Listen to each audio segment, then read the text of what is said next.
Hello, everyone. Today we're diving into the delicious world of chocolate. Our chapter, The Chocolate Factory, explores the fascinating history of this beloved treat, focusing on the journey of the Cadbury brand. Get ready to discover how chocolate evolved from an ancient luxury to a global favorite. Our chapter begins by introducing food writing.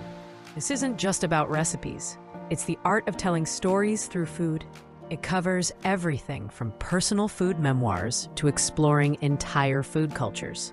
Food writing gives us vivid descriptions of history, traditions, and the sheer pleasure of trying different types of food from around the world.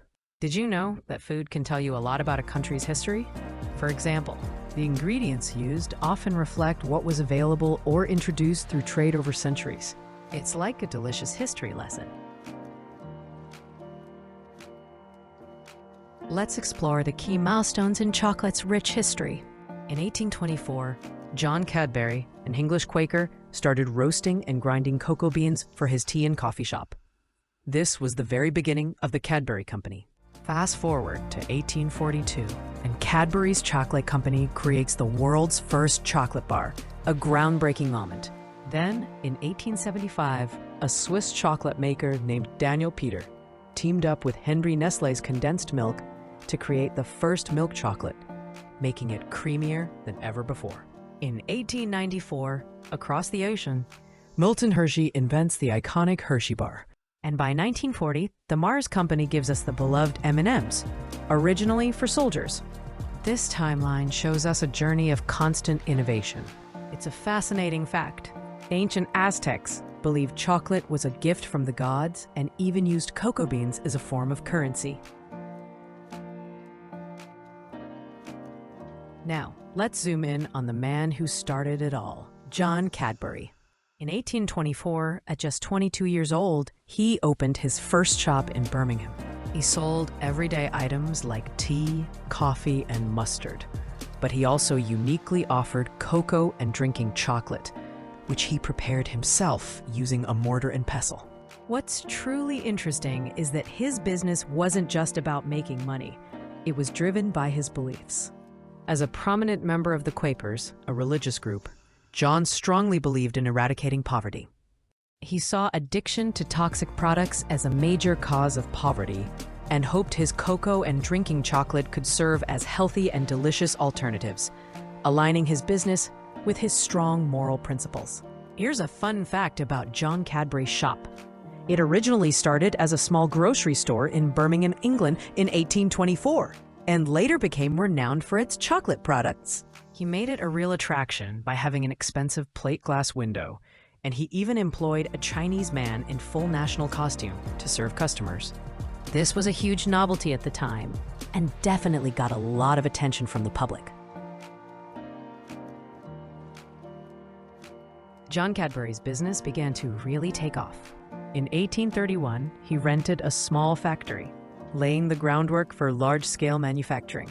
A major turning point came in the mid-1850s when Prime Minister William Gladstone reduced taxes on imported cocoa beans. This made chocolate much more affordable and accessible to more people. In 1861, John retired due to ill health, and his sons, Richard and George, took over the business. They continued the innovation. George worked tirelessly to create a milk chocolate bar that contained more milk than any other on the market, which was launched in June 1905 and eventually named Dairy Milk, a name suggested by a customer's daughter.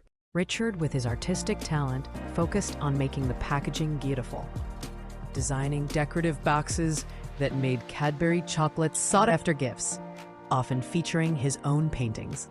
This blend of product innovation and appealing marketing solidified Cadbury's success. That's right, the famous name Dairy Milk wasn't from a marketing team. It was simply suggested by a customer's daughter, and it just stuck. From its humble beginnings as a small shop, Cadbury grew into a vast worldwide company. They built their reputation on the purity and quality of their products.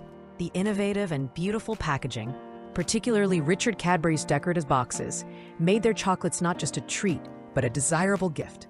We empty boxes often reuse as trinket boxes. Even today, the Cadbury brand's position as a favorite remains unchallenged globally. It's a testament to the vision, innovation, and strong principles that have allowed Cadbury to remain a market leader for more than 200 years. Here's a cool fact. Both American and Russian space flights have consistently included chocolate as part of their provisions.